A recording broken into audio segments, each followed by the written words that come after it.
Dad's gonna have his first little heart-to-heart with you today. I'm guessing you probably came to this earth knowing all this, but by the time you see over 20,000 targeted ads aimed at you each year, thrown in with a few Disney characters, it'll get easy to forget. Let me start by saying I didn't sleep last night after hearing some of the latest studies. That this is the sickest generation ever, the fattest generation ever, and the first generation projected to outlive their children. But I believe as your dad, I have a say in this. I have no plans to outlive you, and I hope this is the start of many talks to come. So hear me out and don't interrupt me. So the first thing is the difference between the pharmacy and the pharmacy. One is the third leading cause of death, while the other is the future in medicine. Nearly everything you'll hear about this so-called war on disease is about money. The billions of dollars are from prescriptions they call weapons of war. But let me tell you, son, be careful. It looks like friendly fire to me. But if you ever find yourself in an emergency room, I hear they're great. You were born into a generation that eats foodless foods and lifeless drinks. Your friends will think they're health nuts when it says 10% juice on their candy. Maybe this is why 3 out of 5 of your generation will get diabetes. When they think they're eating fruit, it's marketing. It's Fruit Loops and Apple Jacks and Crunch Berries. You need to know, son, that usually the inside of the grocery market is like a cemetery, a burial ground for synthetic, cooked, or processed foods. So people stroll up and down these foodless plots looking for the best packaging. We're a quick-fix generation focused on packaging and trends. But when it comes to your health, son, it's as timeless as the sky is blue. You want to see packaging? Who packaged this? Who made these bright colors? Now that's packaging. And it's through your innocence that you'll see the carrot looks like an eye, and we know that carrots are good for the eyes. Or the walnut.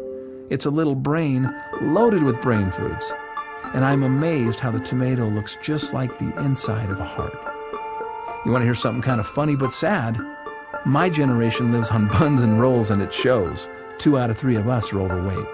However, nature is nutritionally complicated, so we don't have to be. And oh yeah, another thing. See that over there? Beware of those trendy marketeers who will preach inferiorism to you, telling you that the food is no good, the dirt is no good, the air is no good, and the water is no good. They'll even tell you that you're no good, so they can sell you their lifeless, synthetic, fractionated supplements. Here's the deal.